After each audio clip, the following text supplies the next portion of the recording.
পানি খাইতে ওই অবস্থায় কব আমার জন্য তুমি পানি নিয়ে এসেছো, আমি ওই পানি পান করব না। কেন রাজা? আপনার জন্য এত কষ্ট করে পানি এনেছি রাজা।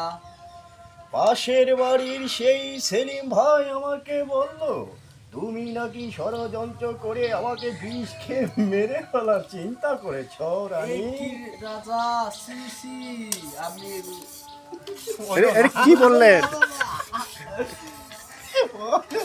বোধাই রে করবো এ কি রাজা, আপনি এই কথা বলতে পারলে আমি আপনাকে কি বিষ খেয়ে দেব?